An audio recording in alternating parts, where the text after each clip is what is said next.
Hey, what's up? This is Joshua. It is nasty and windy and hot out, and I hate the Midwest. So we're recording 2 videos today in case the other one is awful and terrible, like the weather.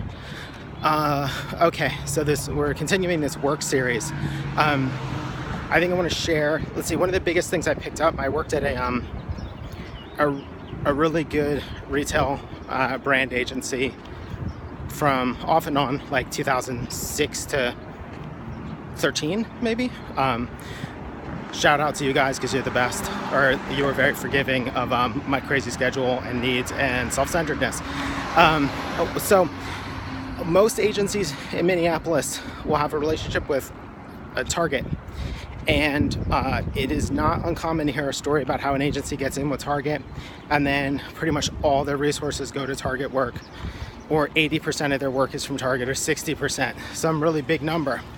And when Target pulls the plug on that relationship, maybe some new person becomes a marketing chief, whatever it is, that agency is decimated.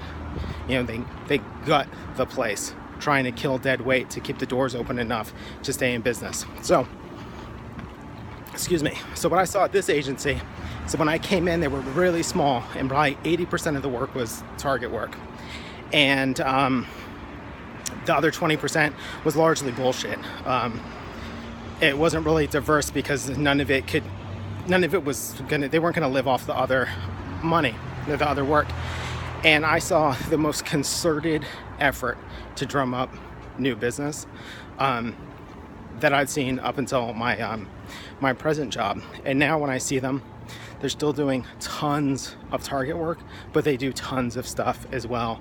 I would guess, because obviously I'm not privy to their finances, that if Target were to pull the plug on the relationship, they would just stop. They would just tell all the contractors to stop coming in.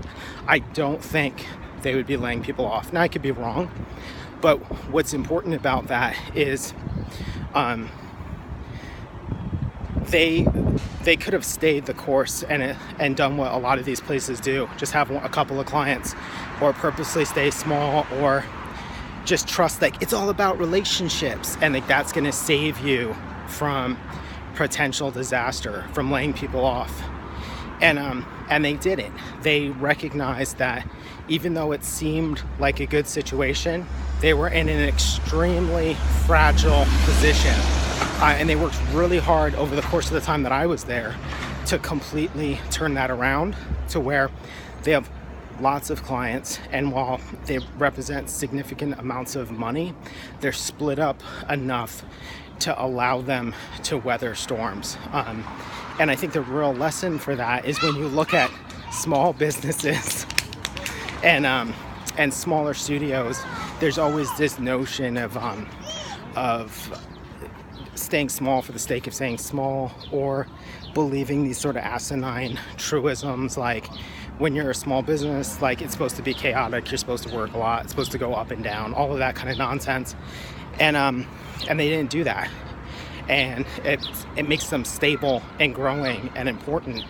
And I kind of wish I had figured that out a little bit more when I was doing my own studio, that the only thing I should have been spending money on was trying to get more work.